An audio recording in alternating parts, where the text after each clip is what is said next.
Boa noite, meus irmãos. Sejam todos bem-vindos e vamos orar.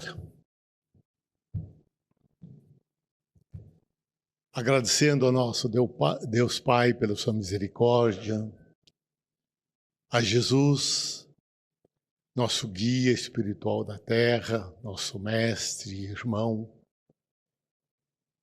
e aos nossos benfeitores da casa, esses espíritos protetores, amigos. O nosso muito obrigado, Senhor, pela oportunidade de nós estarmos aqui reunidos em Teu nome.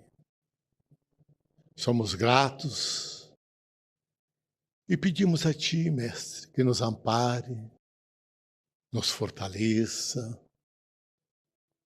nos dê forças para que nós possamos suportar nossas provas, expiações, vicissitudes do dia a dia. Ampara-nos, Senhor, com coragem, perseverança e ânimo, Mestre, para que nós possamos seguir em frente em busca do nosso aperfeiçoamento moral e intelectual. Fortaleça-nos, Senhor, na caminhada. Ampara-nos, Senhor.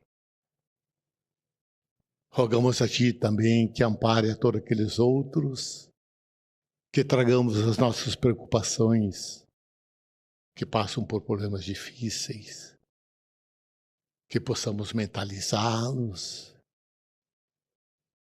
e que essas energias que por hora recebemos, que sejam revigorantes, harmonizantes, calmantes, que possam eles também receber, Senhor.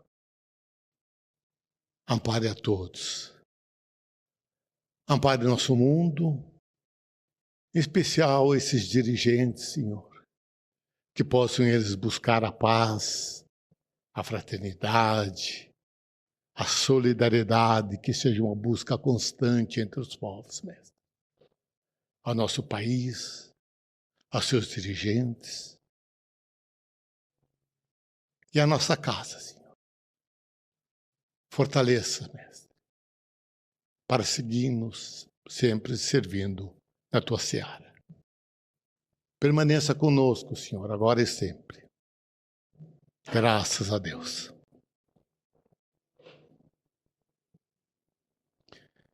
Hoje, a palestra está a cargo da nossa Rosana Catânio. É uma trabalhadora da casa desde os seus primórdios, fundadora. Também está no cargo de vice-presidente e também é conselheira da nossa Federação Espírita do Paraná. Rosana, seja bem-vinda. Está contigo.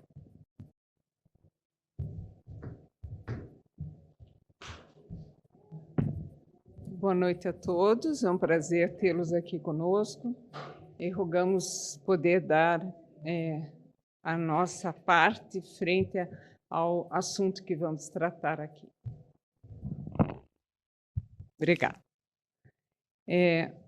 Hoje falaremos sobre os espíritos em nossas vidas e é um assunto bem interessante, propício até a todos nós, para que a gente perceba que eles fazem parte de nossa existência. Somos nós todos espíritos e, na realidade, eles estão conosco por intermédio da missão que vem desempenhando, como que foi colocado no prefácio do livro Evangelho segundo o Espiritismo. O próprio Espírito de Verdade menciona que as estrelas do céu caíam sobre a terra, trazendo a mensagem de acalento, de paz e de bom ânimo a todos, auxiliando na caminhada. E isso se dá não apenas com a implementação da doutrina espírita.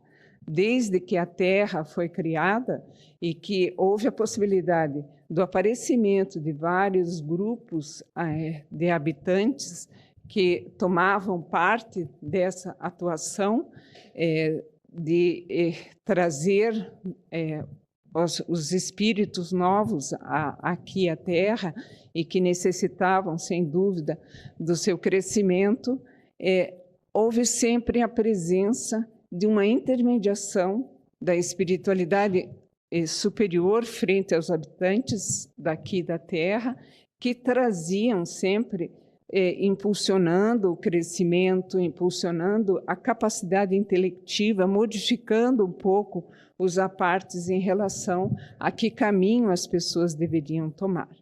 E é bem peculiar a situação, porque muitos desses espíritos traziam por intermédio, não especificamente por estarem encarnados, mas principalmente por estarem no mundo espiritual e queriam alentar as pessoas aqui presentes. E necessitavam de um intermediário.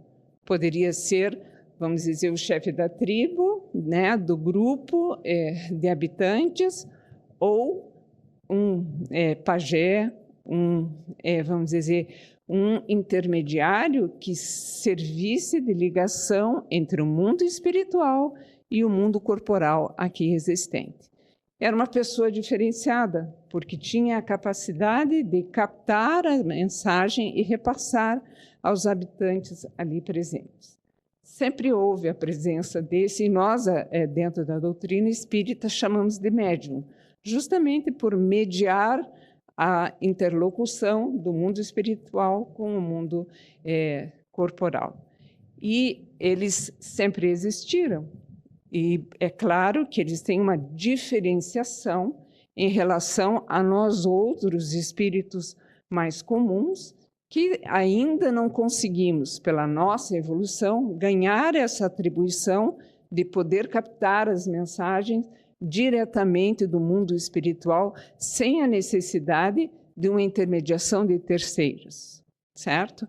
Nós ainda estamos no começo de nossa caminhada evolutiva, nossa evolução moral ainda não nos cabe essa condição de conseguirmos retirar o nosso perispírito, avantajar-se e essa captação das mensagens poderem chegar até nós. Mas, por bênção divina, por, vamos dizer, por misericórdia, sempre houve esses indivíduos em diferentes momentos da caminhada, nos mais infinitos povos e habitações. Eles se apresentavam e repassavam um direcionamento, contavam a história da formação desse povo, estabeleciam questões que eram direcionadas à maneira como vivenciar, mas tudo dentro das suas condições menores e mais cabíveis. E era sempre isso sido tomada como deuses para eles, porque eram superiores, não eram visíveis praticamente por ninguém, apenas pelos médiuns, e eles traziam as mensagens benfazejas a eles, por menor que elas viessem a ser. E eles começaram a edificar determinados templos, muitas vezes de pedra, tal qual esse que a gente nota, isso é na Inglaterra, né? Está Stonehenge, que é extremamente bem visitado por todas as pessoas e que até hoje não se sabe como que construíram isso e que é vamos dizer, é algo que foge à capacitação intelectiva.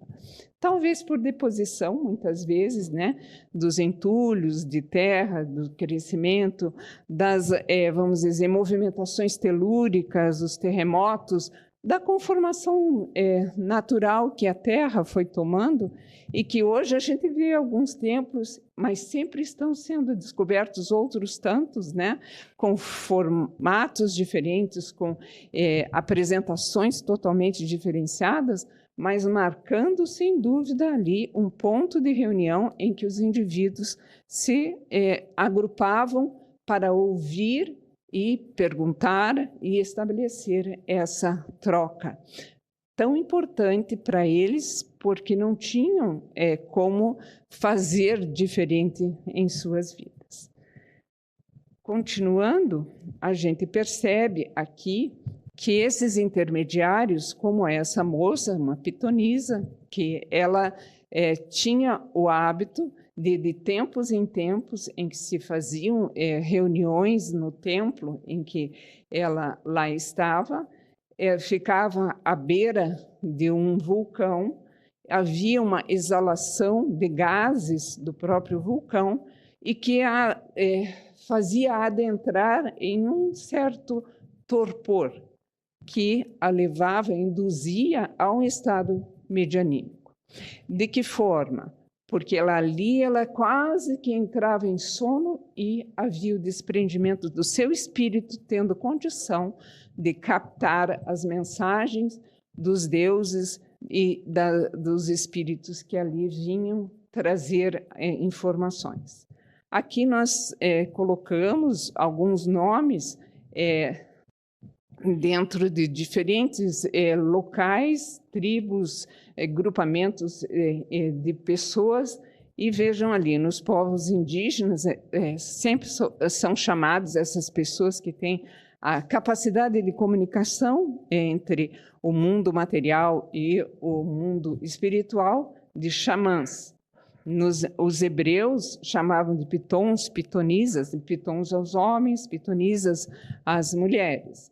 Hierofantes, os gregos assim o chamavam. Orixás, nos deuses africanos, e esses orixás tinham uma particularidade ainda muito grande, eles não sequer tinham nascido aqui na Terra.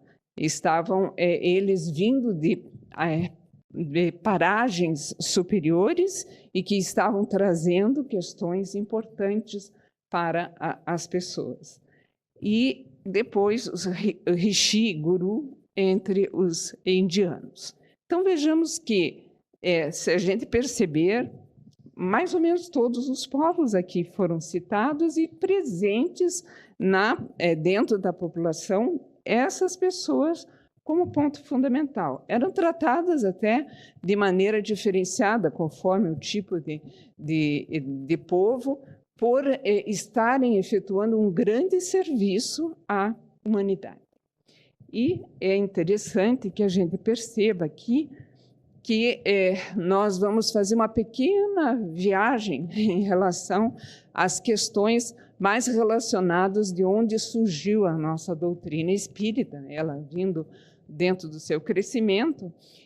Vemos que, aparentemente, tem-se uma ideia que no ano de 2100 a.C., então isso nos leva a praticamente quase 5.000 anos atrás, Abraão, dentro das raças adâmicas que vieram de paragens de outros planetas, vamos dizer, eram povos que foram degradados de um determinado planeta, que não estavam se comportando, entre aspas, corretamente, e vieram em missão para cá, para trazer a evolução nossa em relação à religiosidade.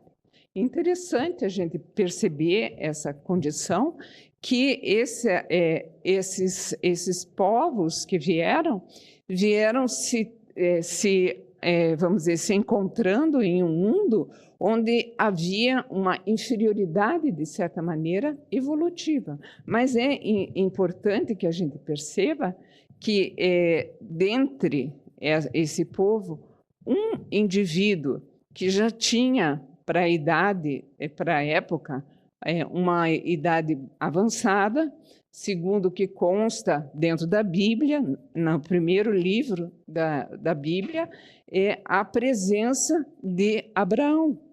Abraão tinha já 99 anos, na contagem dos anos da época, que sabemos que houve uma diferenciação, aumentaram-se os meses, né, no calendário juliano, e que a gente sabe que diminui um pouco, talvez tivesse 70, mas já era uma pessoa, assim, já com um bom tempo de caminhada aqui na Terra, sem dúvida, e não tinha filhos. E ele tinha uma fé incomensurável no único Deus, que era Jeová, e que ele orava muito, tanto que ele era chamado o irmão de muita fé, né? Abraão.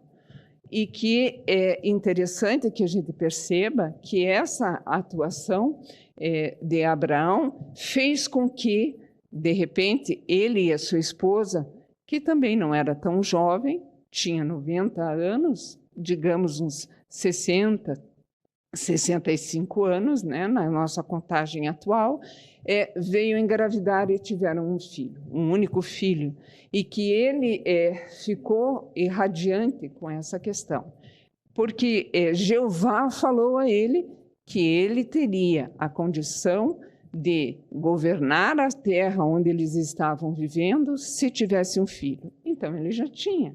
Ele ficou radiante.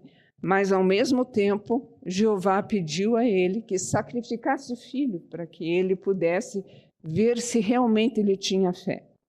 E ele chegou ao ponto, como mostra a figura, uma pintura que foi feita, né, reportando o acontecimento, que, na realidade, o que ele fez? Ele chegou a ponto de quase vir a tirar a vida do filho, para demonstrar a Jeová que ele realmente era fervoroso e que daí houve a intervenção da espiritualidade superior e ele não precisou fazer isso. Mas o que é interessante é que essa situação marca o aparecimento de uma única religião na face da Terra, na ocasião de que havia um único Deus que estaria regendo toda a humanidade. E esse único Deus era, no caso Abraão, Jeová. E ele criou, no caso, ele foi através desse monoteísmo criado, abraâmico, né, porque ele recebeu o nome de Abraão, surgiram vamos dizer, as outras religiões que deram origem também ao monoteísmo, que era o judaísmo, o cristianismo e o islamismo. Então, vejamos que é por essa razão que a gente escolheu essa situação. E isso está tudo dentro da Bíblia, não se foge em absolutamente nada. Está em a Gênese e no primeiro livro da Bíblia. Certo? E é interessante que a gente continue na nossa atuação e chegamos a verificar que não foi apenas Jeová aparecendo para Abraão. Na continuidade dos tempos, em 1500, 1700 a.C., Moisés nasce em uma condição bem diferenciada no Egito, onde o povo hebreu da época tinha migrado para próximo às margens do Nilo, por estar sofrendo uma seca muito grande nas paragens em que eles viviam. E lá eles acabaram se tornando escravos, né? Secretariaram todo o povo para a escravidão. E ali houve, sem dúvida nenhuma, uma atuação de crescimento do povo hebreu, e havia um decreto em que não se deveria nascer absolutamente mais nenhum varão e nenhuma moça na condição dos hebreus. Estava proibido. Moisés nasceu e foi colocado, por isso que ele recebeu esse de Moisés, de um cesto, significa cesto, foi colocado no cesto e acaba sendo educado pela filha do faraó. E a filha do faraó deu a uma escrava judia que estava amamentando, que era justamente a própria mãe de Moisés, e que possibilitou que ele ainda continuasse recebendo os ensinamentos do povo hebreu, que vieram a facultar o incrementamento da necessidade de ele começar a perceber que não era justo o tratamento que ele estava recebendo, tendo uma atuação junto com o príncipe, né, filho do faraó, com regalias das mais absurdas possíveis, enquanto o povo passando por necessidades e trabalhando do raiar do dia até o romper da noite adentro. Então, ele vai falar com o faraó, sendo muito bem agraciado pela presença, no caso, o faraó ficou feliz em vê-lo, mas percebeu que ele estava querendo alguma coisa diferente. Sim, Moisés foi ali pedir para libertar o povo. Por quê? Porque ele já havia, em uma ocasião, fugido por ter empreendido a morte de um dos trabalhadores do faraó, e fugiu para outras paragens, e lá ele falou com outros hebreus que eram livres, e ele viu que realmente a vida de escravo não era devida a esses hebreus, e que ele deveria, sim, sem dúvida alguma, e pedir ao faraó, que o conhecia, para que os libertasse. Feito isso, né, ele vai até lá, e ele vamos dizer, detentor de uma mediunidade muito grande.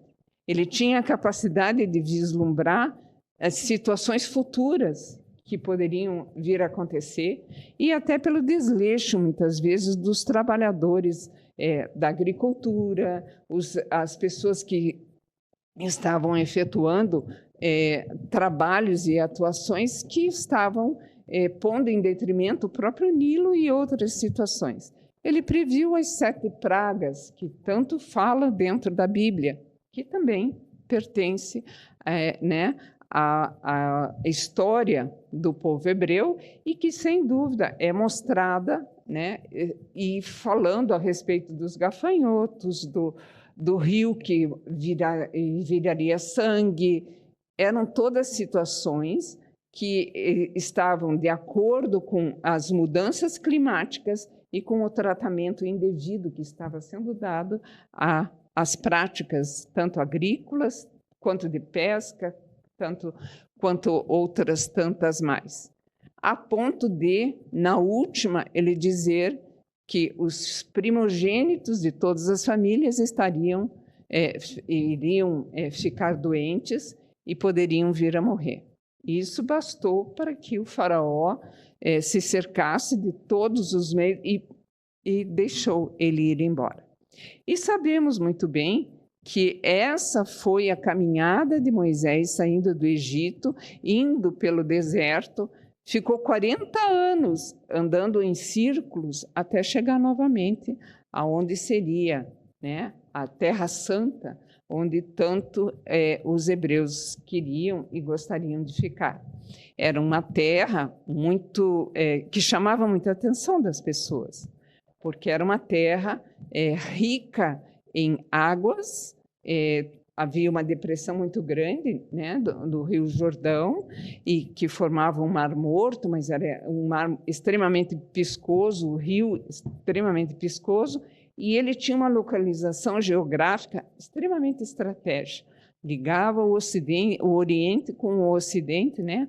A Ásia com a África. Então, ele era muito bem, vamos dizer, procurado por todos. Mas foi lá, antes de chegar a esse local, que Moisés andou circulando e buscando trazer de volta os ensinamentos constados pelo Jeová trazido por Abraão. E foi atuando, até que, de repente, ele recebe, no monte, as tábuas da lei, vindas de Jeová, segundo ele viu essa sarça pegando fogo, né? Que era uma simbologia para mostrar que era um espírito que estava ali, e que ele trouxe a lei de Deus, que é Jeová, né? Simboliza Jeová, e a lei dos homens. E traz, sem dúvida alguma, essa primeira revelação entre todas as pessoas, onde busca a justiça, certo?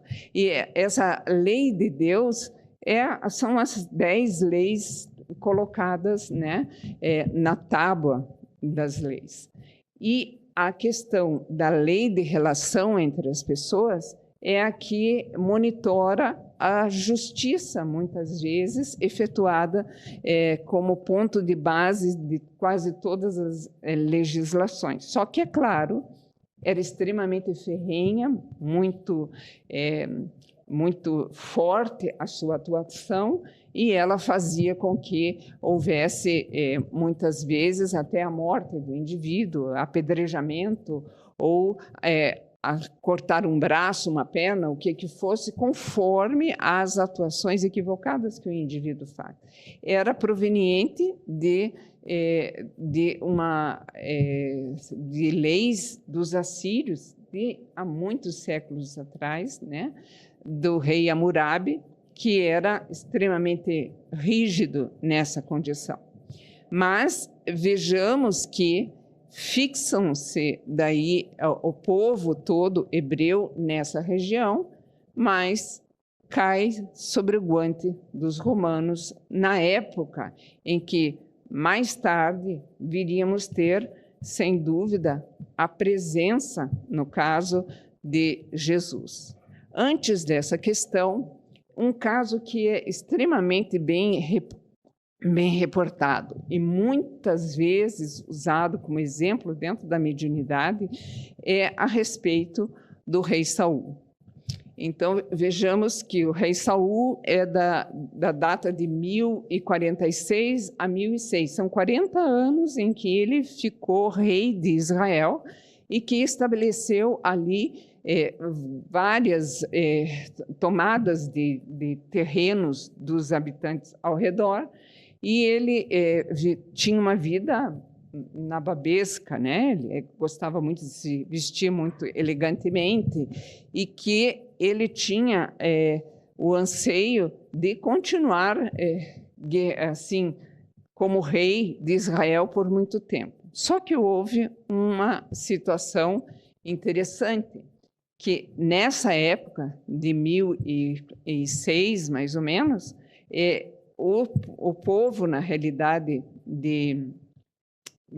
dos filipenses, achou interessante o lugar onde eles estavam morando, porque era extremamente benfazejo e tinha um local bem lucrativo para as questões de eles enviarem as suas trocas marítimas que eles tanto efetuavam.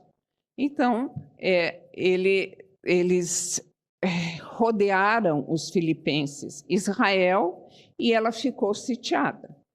Saul ficou impressionado com essa situação e ficou achando que aquilo era uma provocação, que eles queriam invadir Israel.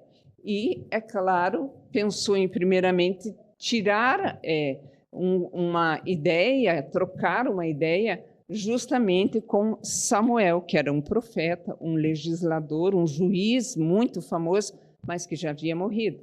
E como não havia possibilidade de entrar em contato com os médiuns por uma determinação de Moisés, certo?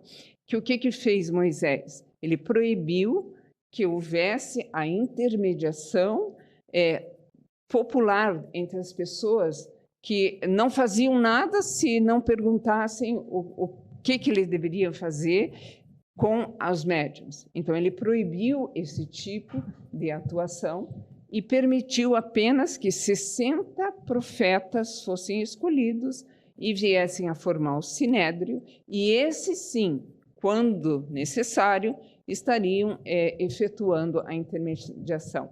Não é que ele não deixava que houvesse a intermediação mediúnica, né?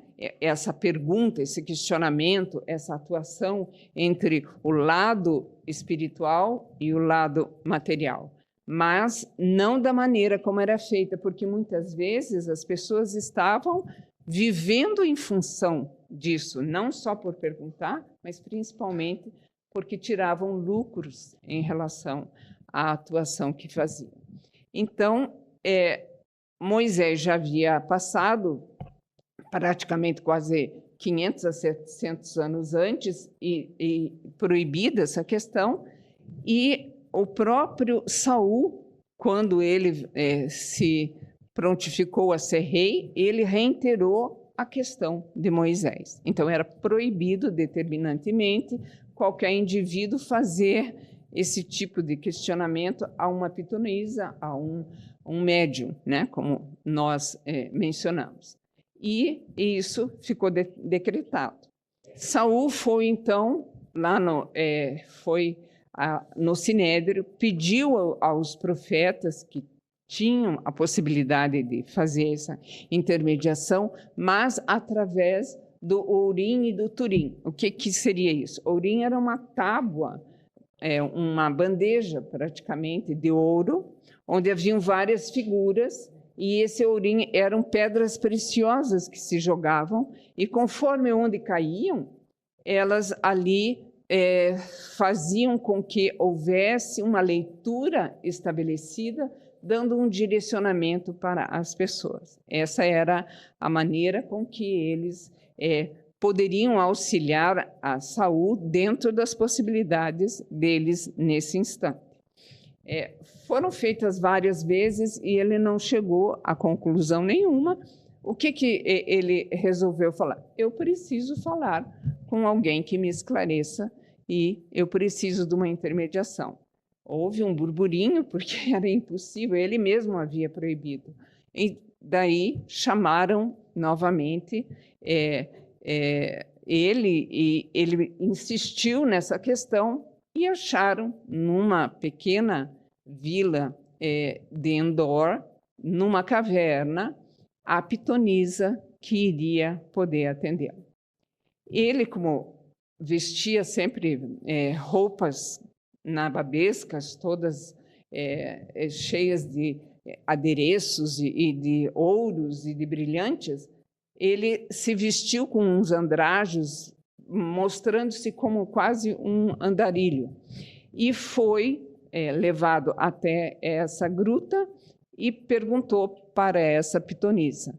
E ela disse assim: eu não tenho condições de fazer, está proibido, e eu não vou morrer por fazer isso, ainda mais que o rei decretou que levará à morte quem pede e quem executa. Daí ele tira a roupagem dele e menciona: sou eu, o próprio rei, e eu estou mandando você. Daí ela acabou efetuando, né? Ele disse: eu quero que você suba Samuel para que ele me dê a orientação necessária. E é claro que, por que suba, né? E o Sheol, que era, vamos dizer, a terra dos mortos, era debaixo da terra, no centro da terra. Era como os hebreus falaram. Por isso que eles diziam de subir, né? Porque viria das entranhas da terra para cima, por isso que eles dizem subir. E essa pitonisa descreve a roupagem com que Samuel aparece. Aqui não está aparecendo tal qual ele era, um juiz, no caso, né? Um juiz de lei, e que vinha com uma toga vermelha de veludo, e que ele pergunta a Saul: o que desejas de mim? Né? Ele tinha sido, vamos dizer, o apadrinhado de Samuel para vir a ser o rei. Então, ele tinha, Saul, uma veneração por Samuel, porque ele sabia que era uma pessoa correta, digna, e que ele iria dar a resposta que ele queria. Né? E daí, justamente, Samuel coloca tudo ao contrário. Ele diz: se você for lutar com os filipenses, você e os seus filhos entrarão na terra dos mortos ainda no início, porque eles são em menor número, os filipenses, mas eles estão colocados em pontos estratégicos e vocês não terão posicionamento. E o que aconteceu, será? O que vocês acham que aconteceu? Como toda boa pessoa, quando quer afirmar que o que ela quer tem que valer, ela vai buscar alguém que dê a resposta que ela quer, né? E ela não ouviu o que Samuel falou. E o que ele fez? Guerreou com os filipenses. E, é claro, a última vez que foi vista com vida ainda Saul, ele estava com um punhal que tinha pego de um soldado, porque vira os 2 filhos mortos à sua frente, e ele próprio apunhalou-se para que ele não permanecesse mais vivo, porque ele foi o causador do que Samuel havia aventado a ele, não entrar em guerra.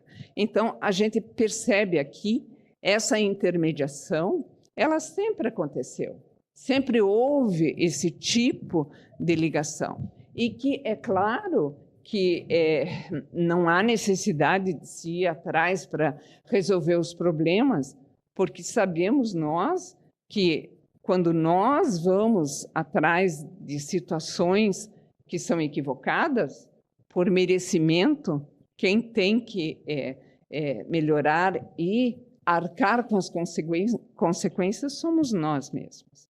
Então, nós não poderemos jogar a culpa em Samuel, e sim perceber que Saul se equivocou duplamente, certo? Então, continuando aqui, nós vemos, né, aqui com a vinda do Criador, desde o momento em que foi aventada a vinda do Criador, a espiritualidade superior estava presente aqui na Terra. Desde o Espírito Gabriel, que foi falar tanto com José quanto com Maria, foi avisar aos magos que estariam ali, outros cânticos dos anjos falando com os que cuidavam dos rebanhos, que havia chegado já o Cristo tão esperado. Enfim, são tantas as situações que houve a interferência e a atuação da espiritualidade, mostrando que o Cristo, que era tão esperado, havia chegado, que não se tem ideia como que eles não conseguiram imaginar que aquele era o Cristo esperado. Não acreditaram por que motivo? Porque eles imaginavam que deveria vir ou um príncipe ou um guerreiro com exércitos que iriam retirar todas as pessoas que estavam ali, colocando em guante a vida deles. E, de repente, nasce numa manjedoura, numa estrebaria, né, de animais, o grande espírito que é governador do mundo, né, que é um espírito puro e que está trazendo para nós a exemplificação maior da humildade. E que foi capaz de, em toda a sua caminhada, ficar em silêncio, apenas sendo apontado uma vez, quando, aos 12 anos, ele foi ao templo com os pais e lá permaneceu um pouco mais conversando com os profetas, os sacerdotes, e falando de uma grandiosidade que eles se espantaram e pediram para que o menino ficasse com eles, porque ele seria o grande profeta de todos. E ele foi seguir ao pai, porque essa era a função do filho primogênito do segundo casamento de José. Então, aqui a gente percebe que somente ele aparece como sendo o Cristo, né, venerado e aguardado por todos, quando ele recebe o batismo de João Batista. E ali o próprio Batista fala, né? João fala: agora eu tenho de diminuir a minha atuação porque o Cristo chegou. Mas ninguém, isso passava, né, como um som no ouvido das pessoas, e sequer elas conseguiam imaginar que realmente esse seria o Cristo verdadeiro. E, é claro, ele trouxe para nós a grande revelação que é o amor, onde ele coloca Deus, né, como nosso Pai, e ele fala que teremos de amar a Deus, né, com todo o nosso espírito, e amar ao próximo como a nós mesmos. E é claro que ele trouxe a imortalidade da alma. De que forma ele mostrou a imortalidade da alma? Quando houve a transfiguração no monte, ele mostrou tanto Moisés, que já tinha falecido, tanto quanto Elias, ali presentes no morro, junto aos apóstolos que tinham ido com ele. Em outra situação, 40 dias ele passou junto com os apóstolos após a sua morte para confirmar as suas atuações, que a boa nova fosse espalhada. E que ele pedia, né, às pessoas que o reino dos céus, o reino de Deus, fosse estabelecido dentro das pessoas. Ele cantou de todas as maneiras possíveis, auxiliou as pessoas devolvendo a visão, devolvendo a capacidade de andar, limpando a pele dos leprosos, retirando vamos dizer, as margens da morte, tanto a filha de um guerreiro, de um soldado, quanto o próprio Lázaro. Enfim, N situações e demonstrações efetivas de uma atuação. Ele trouxe o alimento da alma para as pessoas, mas também do corpo. Uma vez ele multiplicou os pães, os peixes, quer dizer, ele efetivou pela sua condição extraordinária de espírito puro a sua grandiosidade, mas ele não foi ouvido. E é claro que ele menciona, né, o caminho da verdadeira vida em um discurso fantástico que ele fez de início, que é, sem dúvida, as bem-aventuranças. E que, posteriormente, ele foi agregando histórias para que as pessoas pudessem entender cada uma das situações que ele trazia para o crescimento. Ele, em pessoa, ele, encarnado, já era um espírito que deveria ter sido levado em consideração. E o que é interessante é que depois as pessoas perderam um pouco o rumo pelas questões que começaram a mutilar os ensinamentos do Cristo, mudar as características que foram dadas, retiraram a reencarnação, retiraram uma série de situações que mutilaram a atuação. Para o quê? Porque foi o homem querendo tirar vantagens monetárias de pessoas que sequer tinham condições de uma vida maior. Mas Jesus havia falado que ele iria, depois de um tempo, pedir ao Pai para que viesse um novo Cristo, Cristo redivivo, que iria estar em nós e que ninguém iria mudar. E foi justamente numa invasão organizada dos espíritos, que a gente sempre menciona, que ele começou lá nos Estados Unidos, em Hydesville, perto de Nova York, numa casa onde quase nunca ninguém gostava de morar ali, mas o preço estava muito bom e a família Fox ficou ali. Ficou ali durante um tempo, só que, de repente, começaram a ouvir rachas, batidas, barulhos incessantes, e as duas irmãs, Margaret e Kate, que era a mais nova, começaram a perguntar quem era, se era o pé rachado, ou seja, se era o diabo que estava ali presente, e ele falou que não. Com o número de batidas, uma vez era sim, duas era não. E assim foi formando um diálogo, começou a chamar os vizinhos ao redor, porque ficaram sabendo, um corre-corre, e ocorre a primeira condição do retorno da intermediação mais visível, mais palpável, e que todos estavam podendo ter contato, entre o mundo material nosso e o mundo espiritual. Através de duas crianças, quase, né? Uma tinha 10 anos de idade apenas, e que, através disso, houve a possibilidade de chamar a atenção. Isso serviu de estupim nos Estados Unidos, mas voou para o resto do mundo, espíritos se apresentando em todos os demais outros lugares, e esse fenômeno espírita se tornou uma coisa extremamente abrangente.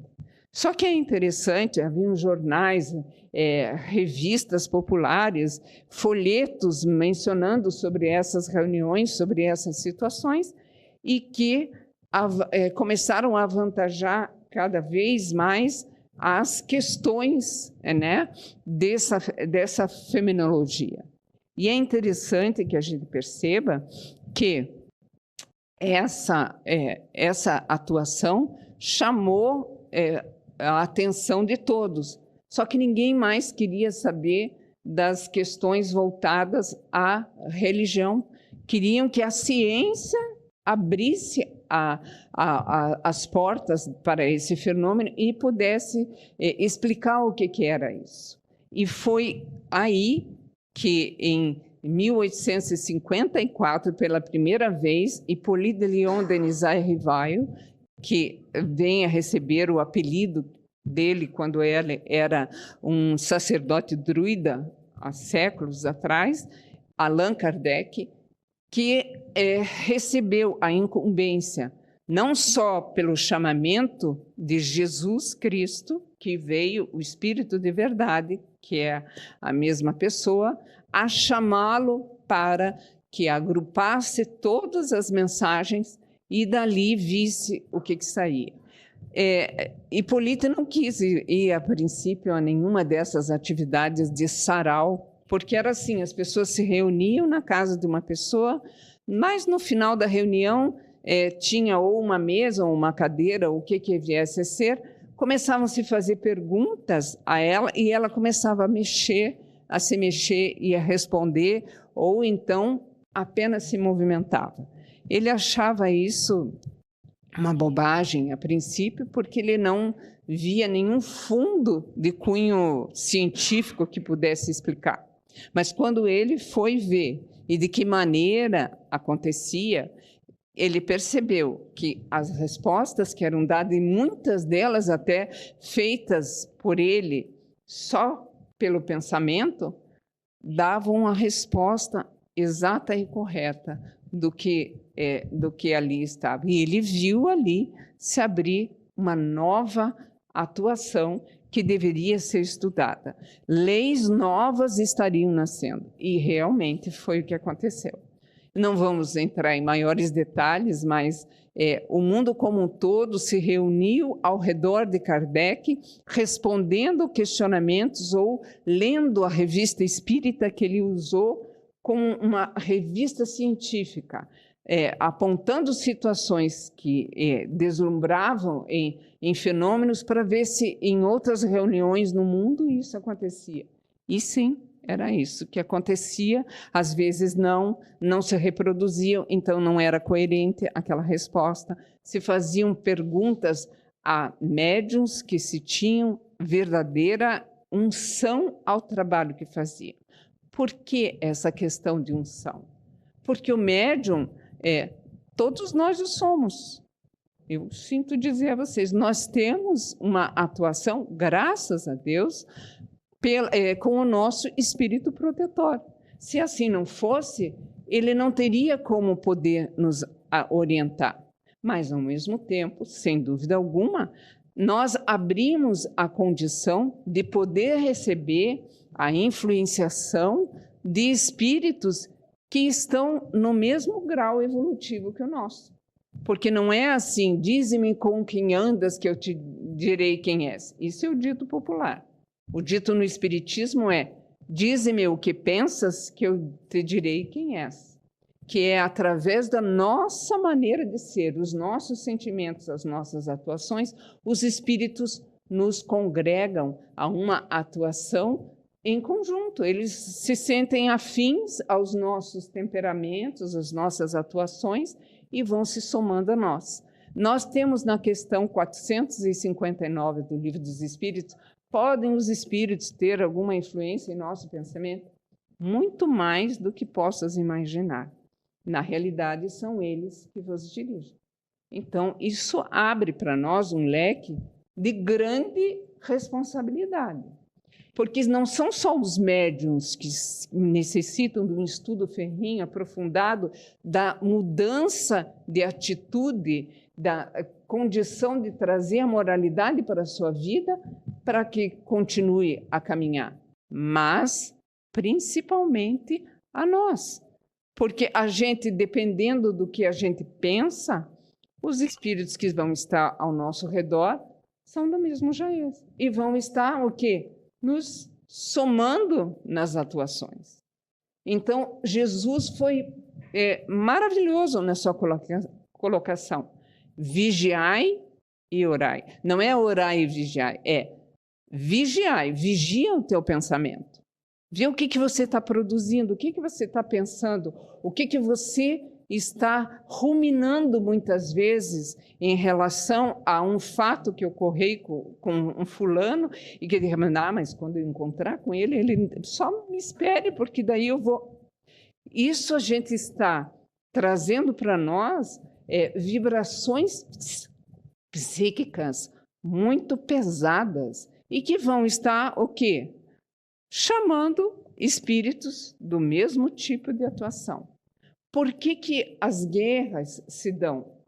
Se dão pela atuação de um querer mais aparecer que o outro e atuar mais que o outro, e muitas vezes pelas nossas pequenas intrigas, as nossas atuações internas, essas fomentações psíquicas que a gente traz em relação às nossas posturas íntimas frente aos pequenos equívocos.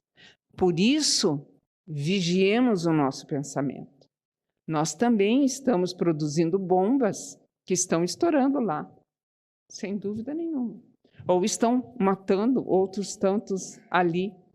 Então, vejamos que é uma questão que não cabe unicamente dos espíritos em nossas vidas, eles estão à nossa prontidão. A quem a gente bater continência vai estar conosco.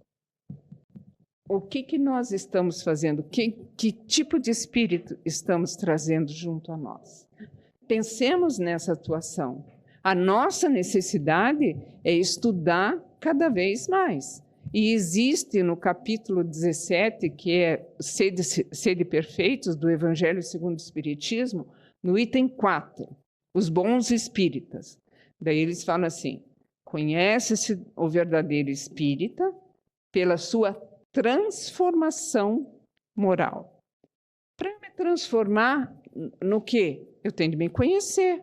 Conhecer para saber o que é necessário eu transformar.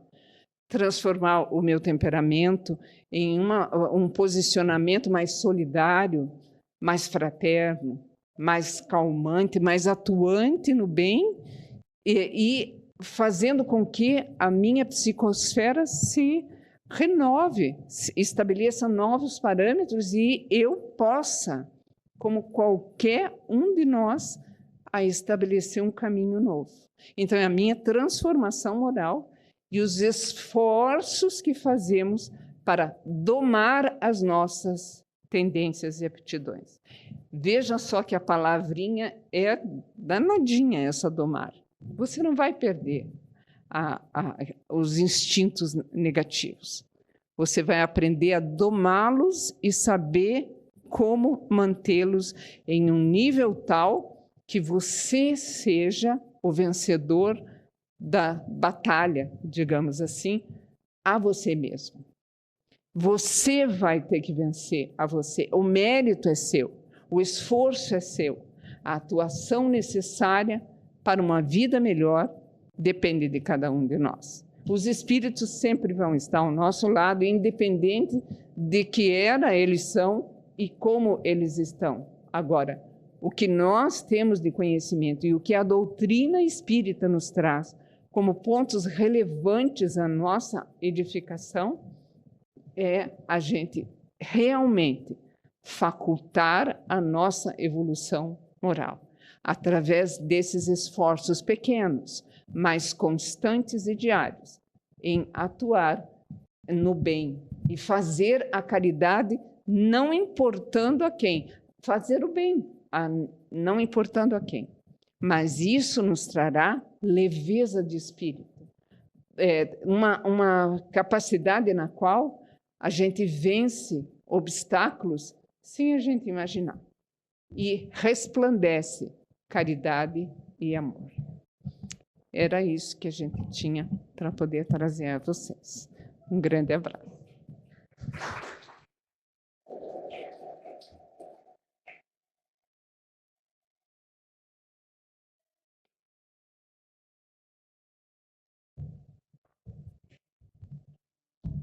Obrigado, Rosana, por essa viagem histórica, que possamos fazer essa reflexão, que é muito salutar para os nossos espíritos.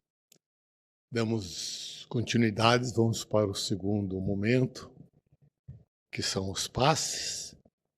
Os primeiros que se levantam são os passistas, os outros serão chamados numa ordem. E oremos. Somos gratos, Mestre, por esses ensinamentos, que possamos edificá-los nos nossos corações, trabalharmos para que possamos nos melhorar no dia a dia.